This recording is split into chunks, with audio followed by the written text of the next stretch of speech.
would always remain free, wild, and beyond the reach of those who believed everything could be bought. The millionaire had claimed every horse but one. And in losing that one, he had found something far more valuable than he had ever dared to imagine: his soul. The auctioneer's hammer fell with the finality of a judge's gavel, and 17-year-old Marlo Kettering watched her entire world disappear into the hands of strangers. Every horse, every saddle, every piece of equipment that had made Willowbrook Stables her sanctuary for the past decade was being sold to pay her guardian's mounting debts. The September morning air carried the scent of hay and heartbreak as buyers loaded trailer after trailer with pieces of her shattered life. Marlo pressed her face against the barn window, her breath fogging the glass as she watched a pristine white truck pull into the gravel drive. The vehicle bore the gold emblem of Ashford Enterprises, and stepping out was none other than Garrison Ashford himself, the tech mogul whose fortune had made him notorious for acquiring whatever caught his fancy, regardless of the cost to others. Ashford moved through the remaining horses with the calculated precision of a man accustomed to getting his way. His tailored coat remained spotless, despite the dusty stable environment, and his cold gray eyes assessed each animal like a commodity on a spreadsheet. When he reached the far paddock where Marlo's last remaining horse grazed, his interest sharpened noticeably. "That Colt," Ashford said to the estate lawyer, pointing toward the golden stallion. "He's not on the auction list." The lawyer shuffled through his papers nervously. "Ah, yes, that's Copper Canyon. He technically belongs to the ward, Miss Kettering. Her parents left him specifically to her before their accident." Ashford's jaw tightened almost imperceptibly. "Everything has a price, counselor. Name it." From her hiding spot, Marlo felt her heart hammer against her ribs. Copper wasn't just her horse. He was her confidant, her protector, the living connection to parents she barely remembered but loved desperately. The golden colt had been barely a foal when her mother and father died in the car crash that changed everything. Now, at 3 years old, he was magnificent, all flowing mane and intelligent amber eyes that seemed to understand her every emotion. The lawyer cleared his throat uncomfortably. "Mr. Ashford, the girl has already lost everything. Perhaps we could—" "200,000. Ashford interrupted, his voice carrying the weight of absolute authority. "Cash. Today." The silence that followed was deafening. $200,000 was more money than Marlo had ever imagined, but it might as well have been $2 million. She had no guardian now, no home, no prospects beyond the county foster system. The money would disappear into bureaucratic coffers while she'd be left with nothing but the clothes on her back. As if sensing the tension, Copper lifted his head from the grass and whinnied softly. The sound carried across the yard like a prayer, and Marlo felt tears burning her eyes.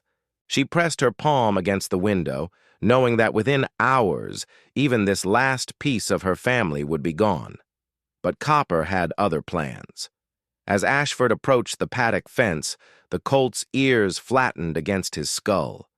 The millionaire extended his hand in what he probably thought was a reassuring gesture, but Copper reared back, his hooves flashing dangerously close to the expensive coat. "Spirited," Ashford murmured, but his eyes glinted with something that looked suspiciously like a challenge. "I do enjoy breaking in the difficult ones."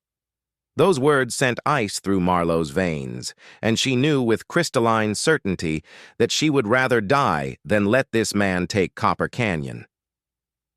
The confrontation erupted the moment Ashford's men attempted to load Copper into their custom trailer. What had started as a simple business transaction transformed into something resembling a battle of wills between a frightened colt and a man who had never been told no. Marlo couldn't watch from her window any longer. She burst through the stable doors just as Copper reared again, his hooves striking out at the handlers who were trying to corner him with ropes and poles. The colt's eyes were wild with panic, foam speckling his golden coat as he spun in desperate circles, looking for an escape that didn't exist. "Stop!" Marlowe shouted, her voice cracking as she ran toward the paddock. "You're scaring him!" Ashford turned his cold gaze on her, taking in her patched jeans and worn boots with obvious disdain. "Miss Kettering, I presume. Your guardian's debts are paid, and this animal is now my property. I suggest you step aside." But Marlowe was already climbing over the fence, moving with the fluid grace of someone who had spent more time with horses than people. The moment Copper saw her, his frantic movements slowed. His ears pricked forward, and he took a tentative step in her direction, his whole body trembling with residual fear. "Easy, boy," she whispered, extending her hand, palm up. "I'm here. I'm here." Copper pressed his velvet muzzle into her palm, and Marlowe felt the familiar warmth of unconditional love wash over her. This was what family felt like. This connection that transcended words or ownership papers. Her parents might be gone. Her guardian might have abandoned her to chase his gambling debts to Vegas. But Copper was still here, still hers in all the ways that mattered. "Touching," Ashford said dryly, "but ultimately irrelevant. Harold, bring the tranquilizer gun." "No." Marlowe spun around, placing herself between Copper and the approaching handler. "You can't drug him. He has a heart condition. Any sedative could kill him." It was a desperate lie, but one that made the handler pause uncertainly. Ashford's eyes narrowed as he studied Marlowe's face, clearly trying to determine if she was bluffing. "Then we'll do this the old-fashioned way," he said finally. "Clear the paddock. Use whatever force is necessary." But as the handlers advanced, with their ropes and poles, something extraordinary happened. Copper didn't retreat or panic as he had before. Instead, he positioned himself directly in front of Marlowe, his head lowered and his muscles coiled like a spring. The message was unmistakable. Anyone who wanted to reach the girl would have to go through him first. The lead handler hesitated. "Sir, this Colt is acting like a guard dog. If we push him, someone could get seriously hurt." Ashford's face flushed with anger. "I'm paying you to load a horse, not to provide commentary on animal behavior. Do your job." But Copper had made his choice. Every time the men approached, he would position himself protectively in front of Marlowe, his amber eyes burning with fierce determination. When they tried to circle around, he would shift to block their path. When they attempted to distract him with feed, he ignored it completely, his attention focused solely on the girl behind him. The standoff stretched on for nearly an hour, with Ashford growing increasingly frustrated and his men increasingly reluctant to risk injury. Finally, the millionaire pulled out his phone and made a call that chilled Marlowe to the bone. "Sheriff's Department? This is Garrison Ashford. I need you to remove a trespasser from property I've just purchased." "Yes, a minor." "No, she's refusing to leave and interfering with the removal of my livestock." As the call ended, Marlowe sank to her knees in the grass, her arms wrapped around Copper's neck. The Colt nuzzled her hair gently, as if trying to comfort her in their final moments together. She could hear sirens in the distance, growing closer with each passing second. "I'm sorry, boy," she whispered against his warm coat. "I'm so sorry I can't protect you." But Copper Canyon wasn't finished fighting yet. "Sheriff," Delacroix arrived with the reluctant demeanor of a man who had dealt with Ashford's demands before. His weathered face showed clear discomfort as he surveyed the scene, a teenage girl clinging to a horse while a millionaire stood nearby with his arms crossed and his patience visibly fraying. "Mr. Ashford," the sheriff said carefully, "maybe we could discuss alternative arrangements. The girl's been through enough trauma already." "I've purchased the animal legally," Ashford replied curtly. "The child is trespassing on my property and interfering with the removal of my livestock. Surely the law is clear on this matter."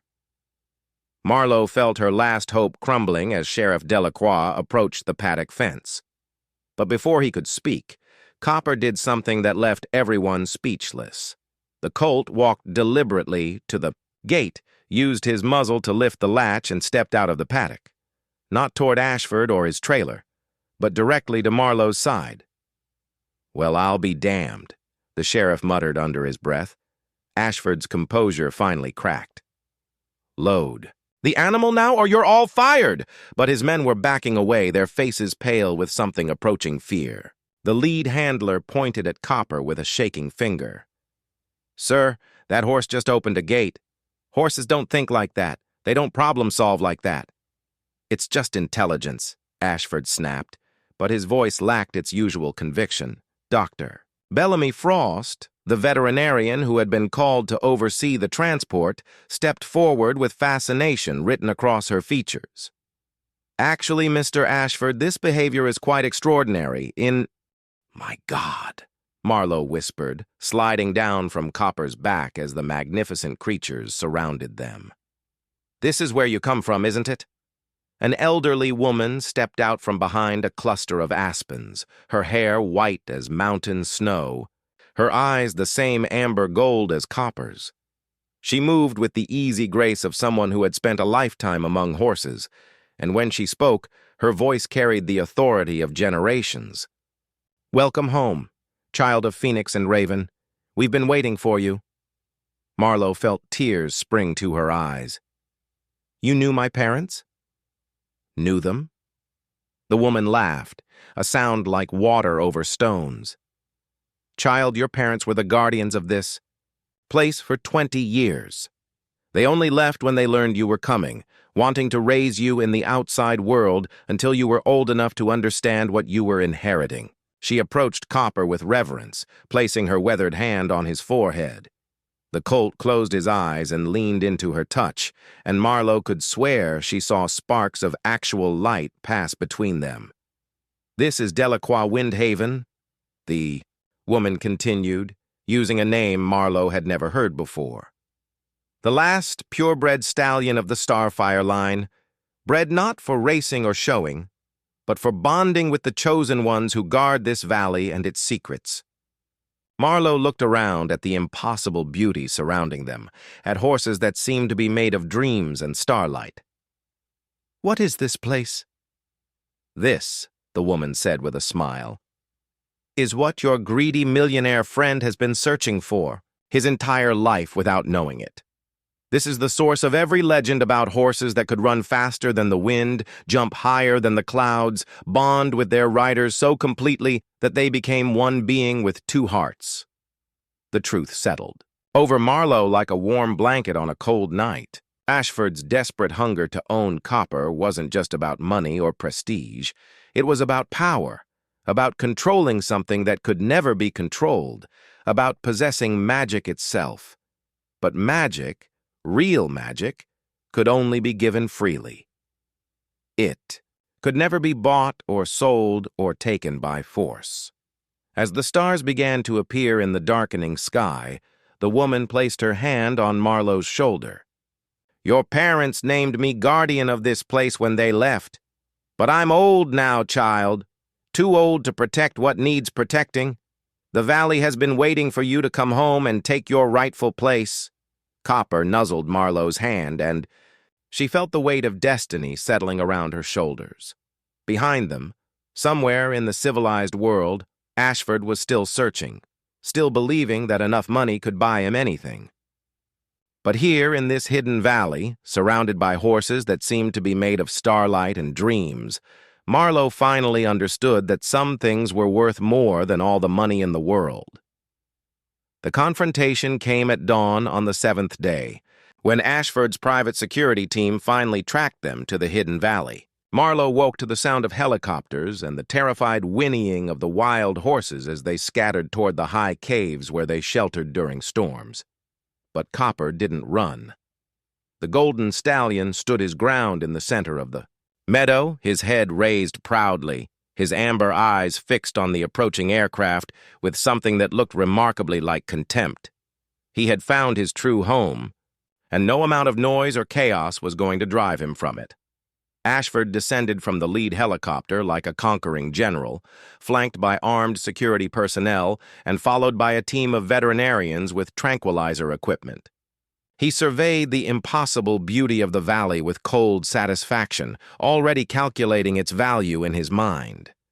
Magnificent, he breathed, his eyes taking in the crystal streams, the pristine meadows, the horses that watched from the safety of the rocky outcroppings.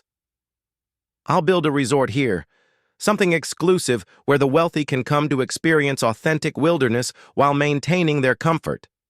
The elderly guardian, who had introduced herself as Sage Morningstar, stepped forward with quiet dignity.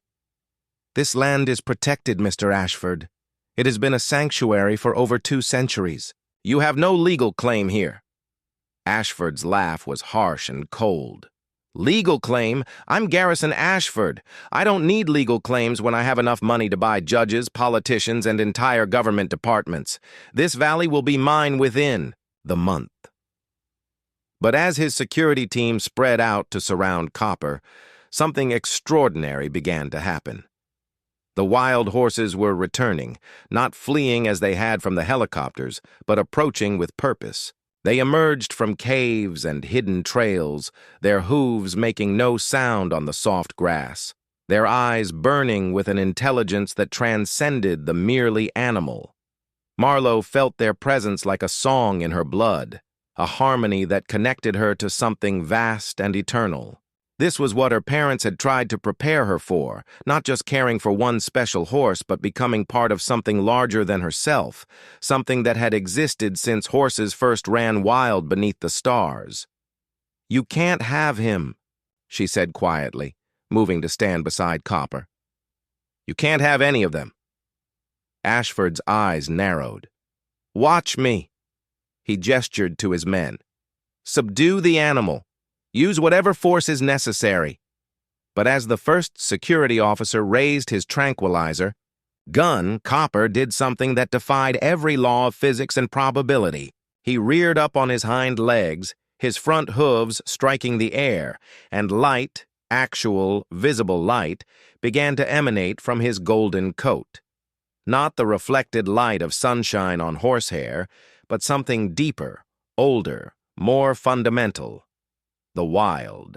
Horses around them began to glow as well, their varied coats shimmering with colors that had no names in human language. The very air in the valley seemed to thicken with power, with magic so ancient and pure that it made the modern world's obsession with technology and ownership seem like children's games. "Impossible," one of the veterinarians whispered, lowering his equipment with shaking hands. Ashford's face went white, then red with fury. "Tricks, special effects, Hollywood nonsense!" But his voice cracked with uncertainty, and his security team was backing away from horses that now seemed to be made of starlight and dreams. Sage Morningstar smiled, and when she spoke, her voice carried the weight of centuries.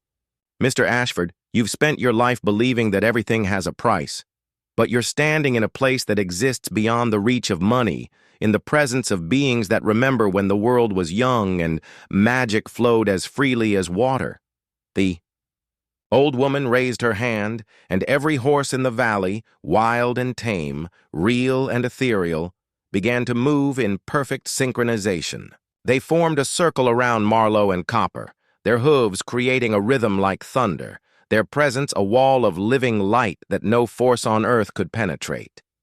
"This is your choice, Garrison Ashford," Sage continued. "Leave this place now with your greed intact but your spirit unchanged. Or stay, and learn what it truly means to be humbled by something greater than yourself." For a moment, Ashford stood frozen, his worldview cracking like ice in spring. But then his arrogance reasserted itself, and he reached for his phone. "I'll call in the military if I have to.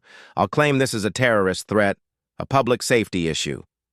His words were cut off as Copper stepped forward, no longer glowing but somehow more magnificent than ever.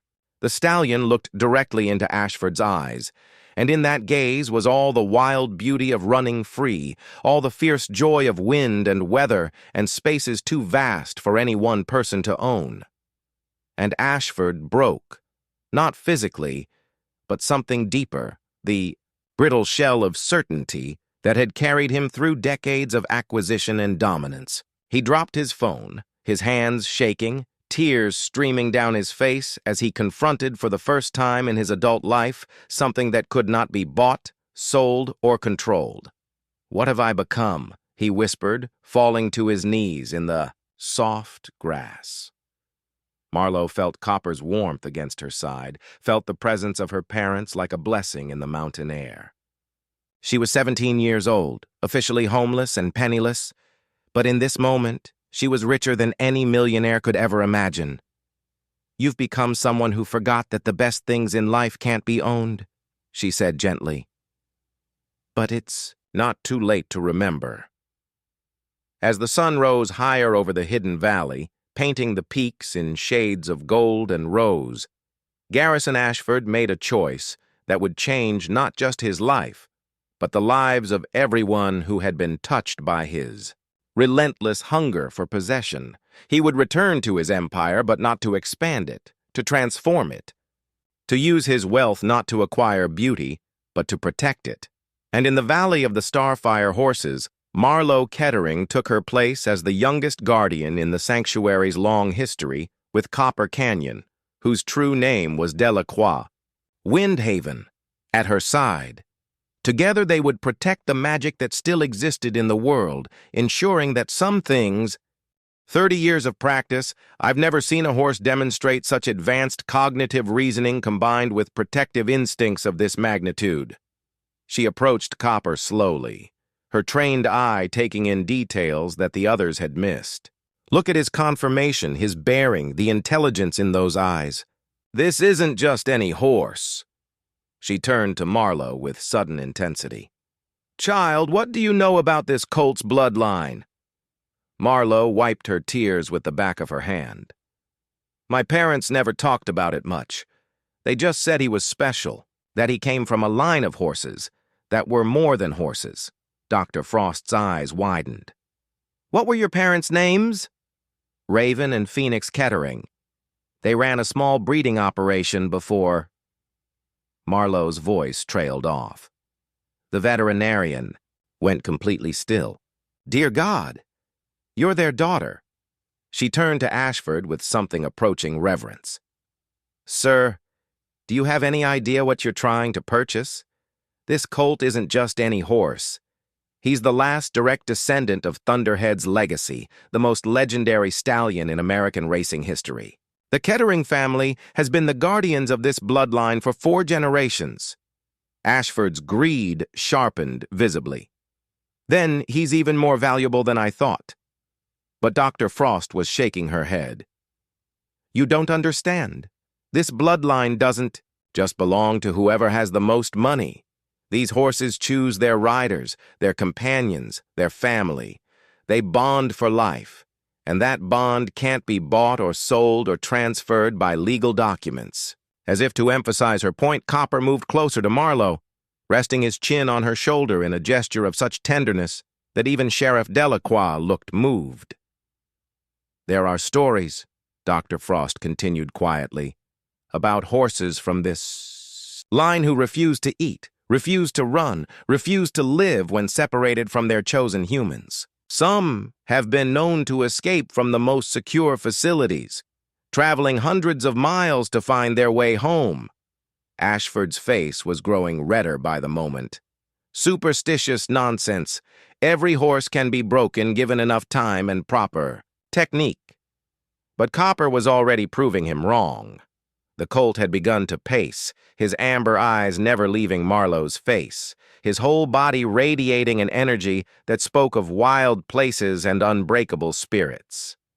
This was no ordinary animal waiting to be claimed by the highest bidder.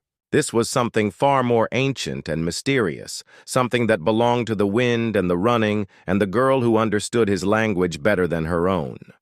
"Mr. Ashford," Sheriff Delacroix said slowly, "I think you might want to reconsider this purchase."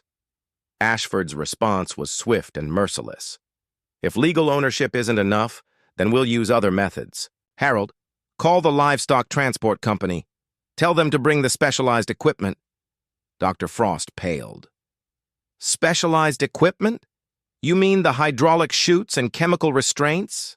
Mr. Ashford, that's designed for dangerous animals, not this. Animal is clearly dangerous, Ashford interrupted coldly. Look at the way it's threatening my handlers, the way it refuses to comply with basic commands. It needs to be subdued for everyone's safety. But Copper had been listening, and somehow, impossibly, he seemed to understand the threat. The Colt's ears flattened against his skull, and he backed away from the group, positioning himself between them and the open gate that led to the vast meadow beyond Willowbrook's boundaries. Marlowe saw the decision in his eyes a split second before he made it. Copper. No. The Colt bolted. Not toward the stable where he might be cornered, not toward the familiar paddocks where he'd spent his life, but toward the wild country that stretched for miles beyond the property line. Marlowe didn't hesitate. She grabbed a handful of his flowing mane and swung herself onto his back as he passed, her years of bareback riding with her parents serving her well in this moment of desperate escape. "Stop them!" Ashford shouted, but his men were already running for their vehicles. Copper ran like the wind itself, his hooves thundering across the meadow as Marlowe clung to his back. She could hear the roar of engines behind them, the shouts of frustrated men who had underestimated both the horse and the girl who rode him. The golden colt stretched his legs, his stride eating up the ground with a grace that spoke of generations of wild running. They reached the forest edge just as the first ATV crashed through the fence behind them. Copper didn't slow down. If anything, he seemed to find extra speed as the trees closed around them, following deer paths and hidden trails that Marlowe barely remembered from childhood adventures with her parents. "Easy, boy," she whispered, against his neck. But she knew he couldn't hear her over the wind and the pounding of his own heart. This was what he had been born for, not the confines of paddocks and the ownership of men who saw him as property, but this wild running through ancient forests where his ancestors had once roamed free. Behind them, the ATVs were struggling with the rough terrain. Marlowe could hear them crashing through underbrush, their engines whining as they fought to keep up with a horse who moved through the forest like he had been born to it. But she knew this was only a temporary reprieve.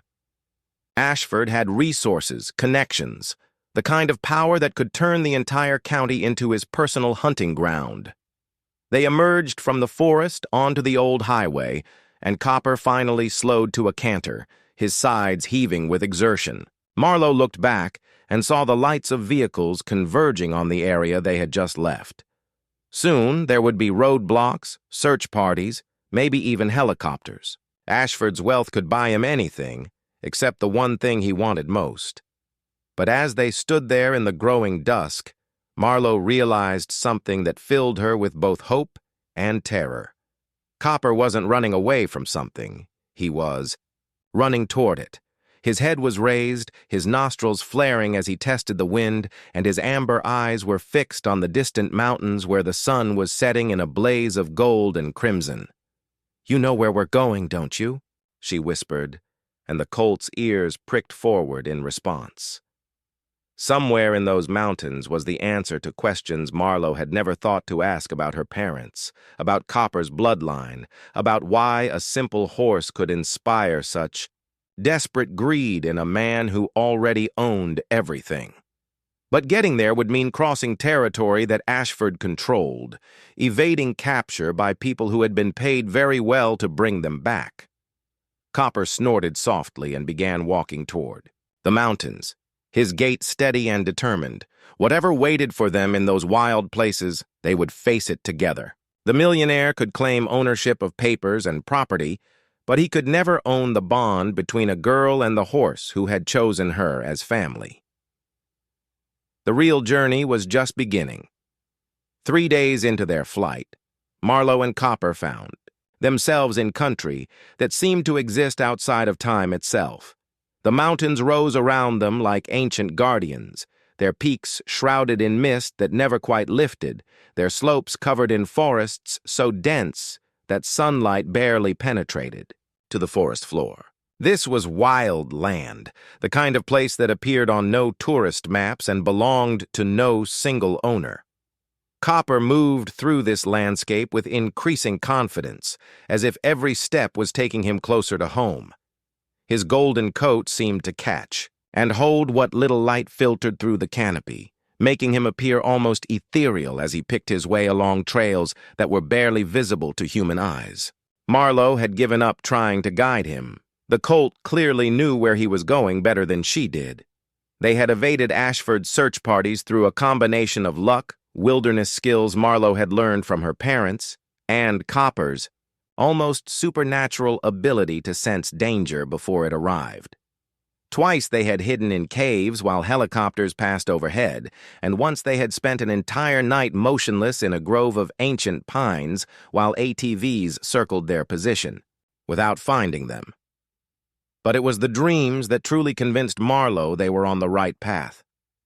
Each night as she slept curled against Copper's warm flank, she dreamed of her parents, not the faded memories of childhood, but vivid, detailed visions of their work with horses that seemed more like wild spirits than domestic animals. In these dreams, her mother's voice was clear and strong. "Follow the old paths, little star.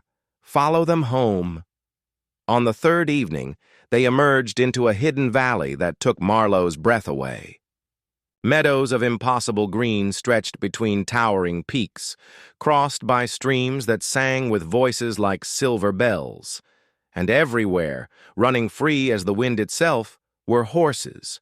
Not ordinary horses, but animals that seemed to carry starlight, in their manes and thunder in their hooves. Some were colors Marlowe had never seen before, deep purple that shifted to midnight blue in the changing light, silver that seemed to glow from within, gold that put Copper's coat to shame. They moved with a grace that spoke of music unheard by human ears, their eyes holding intelligence that was both ancient and eternal. Copper whinnied softly, and the wild horses raised their heads as one. For a moment that lasted forever, the valley fell completely silent. Then, slowly, majestically, they began to approach.